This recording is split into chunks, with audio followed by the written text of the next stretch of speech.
Hey, this is Pat, and today we are checking out the all-new Head-On Heroine helmet. Now, the Heroine helmet is definitely a style piece. I think this is one of the best-looking helmets we've had come to the site in a very long time, and at that point, when you look at it, it is a style piece, has a very bell bullet, classic style from the 70s and 60s look to it for a full-face helmet, and it is going to be something coming in at that premium price point to match the style that Head-On is putting in here. You're looking at just north of $1,000 for this helmet, so it is definitely an apex within their line and something that's going to be sought after for a style feature and style-esque helmet versus very feature heavy or anything along those lines.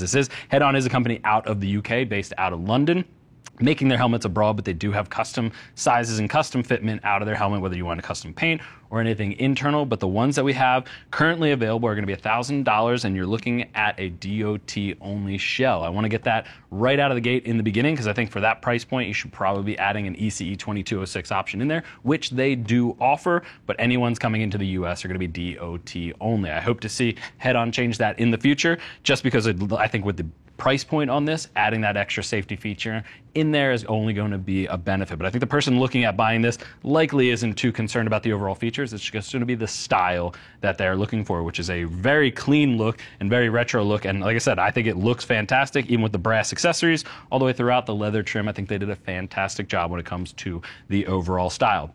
But let's hit some of the key features in there. You are getting a fiberglass composite shell. They do have carbon versions available. If carbon's in the name, they are using a carbon fiber composite throughout, but the standard ones are going to be fiberglass composite. You are looking at 3 shell sizes. Small and medium is the first shell, large and extra large is the second, and then 2 extra large and 3 extra large rounds it out with that third shell size. DOT only, as I mentioned before. It is intermediate oval, a little bit longer in the oval side of it, so it's a little bit longer front to back than it is side to side, a little bit easier for anybody if you have a longer oval fitment. This could definitely be a solid option for you, coming in at 3 pounds even in a size large. So it is going to be 3 pounds right out of the gate, which is pretty on par for full face retro styles. We're not adding vents, you're not adding anything crazy to the shell. It's a very simple shell exterior, so you are coming in right, I think it's just shy, so 2 pounds 15 ounces, 2 pounds 16, up to that 3 range. So just keep that in mind right out of the gate.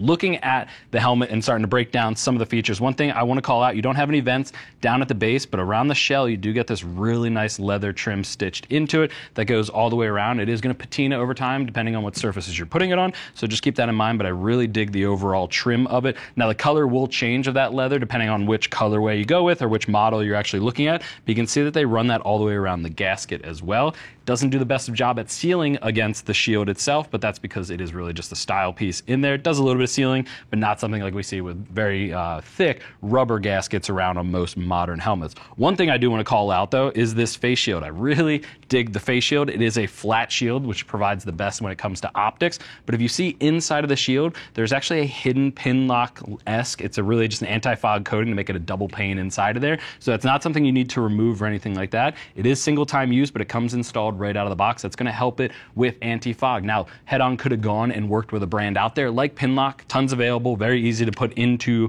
shields, but they called out that it would have actually added those tabs on the exterior. So they went and designed their own style and utilized their own style that keeps it hidden in there, especially if you're using, say, a dark smoke shield. If you add one of those onto this helmet, you're not going to have the pin sticking out to disrupt the overall style, so keep that in mind. A couple detents up and down all the way throughout. Again, pretty stout, something you could ride around town or at higher speeds if you're just throwing some sunglasses on under here, something to protect your eyes. You could keep it upright, and I don't think it's going to slam down on you like we've seen from other helmets out there.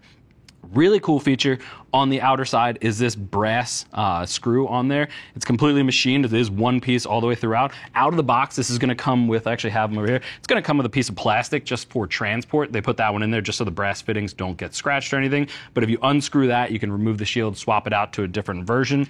There's no sort of quick release or anything. It is just a screw that you can just pull off. It is toolless. You really don't need much pressure to go ahead and unscrew it, and it will stay put on the side, but you always want to make sure that that is fully screwed in. Really dig the overall style that adds in there, and again, having the black pieces in transport, I think just helps it keep and its maintained style to it. Up at the top of the shield, one thing I'll call out, you do get reinforcements at the top and the bottom. That helps make it a flat shield, so you can reinforce it there and really step it up so it's not curved, again, distorting your optics. So I really dig that head-on was doing that. You got these 3 faux snaps at the top, really reminiscent of the older days when the shield snapped into place. They kept that in there. They do act as vents to allow a little bit of air to flow through. Admittedly, not that much, just because of how small they are, but I like that they did that in brass to match the side screws as well as the head-on logo at the front. I think it just really rounds out the styling to it. And again, if you add a dark smoke shield to this, it looks fantastic, so keep that in mind. Shot of the rear of the helmet, no exhaust vents or anything like that. You just have a little bit of mesh at the base of the top liner to help some air expel out, but this is really just an overall style look to the shell, so keep that in mind. Swinging to the interior of the helmet, you do have a double D-ring system to go ahead and remove.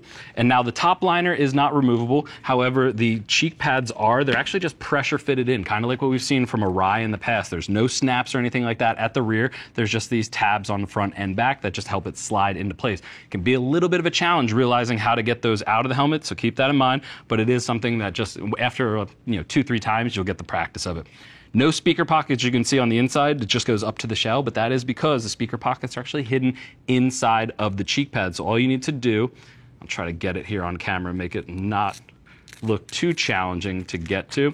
This Velcro at the base of the side, if you go ahead and grab the tab and lift it up, the front and rear, there is going to be a speaker pocket recess inside of the cheek pad. Again, it's hard to show on camera, but you can really feel it once you touch it. There is a full circle right here that you can fit a 45mm speaker, no problem. If you're using Harman Kardons or JBL speakers that Cardo uses, you can fit those in there, and it really is nice. That's kind of how Arai does it. A couple of the premium manufacturers, so I love seeing that they're adding that in there, especially considering at the back of the helmet, there's not too much space to add one inside there, especially with the pressure fitted system. It's something that you can have that in there and add speakers in if you want.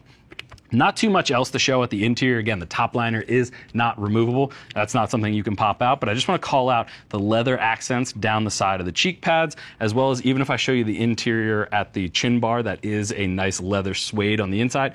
Colors I mentioned before will change depending on which model you're getting, which colorway and everything like that, but I do like that they're adding the premium touch to it, especially at that $1,000 price point. But as just looking at the helmet right out of the gate, as a new UK brand bringing these helmets to market, DOT only in the US, I think that's probably the biggest negative outside of that price point. But if you're looking for a premium style and a premium look and a very specific retro look, you can't really go wrong with the Heroine helmet from Head-On. But if you have any other questions, go ahead and click that info button. That's going to take you over to the product page where you can read other rider reviews and see what other riders are saying about this all new lid. If you still have questions after that, or if you have questions on sizing, if it's your first time buying a helmet, if you're just trying to make sure you get the right size on the first try, give our customer service agents a call. They're all riders, happy to help you get set up for your next ride. I want to thank you for joining me in checking out the all-new Head-On Heroine helmet. I'm Pat. I'll see you in the next video.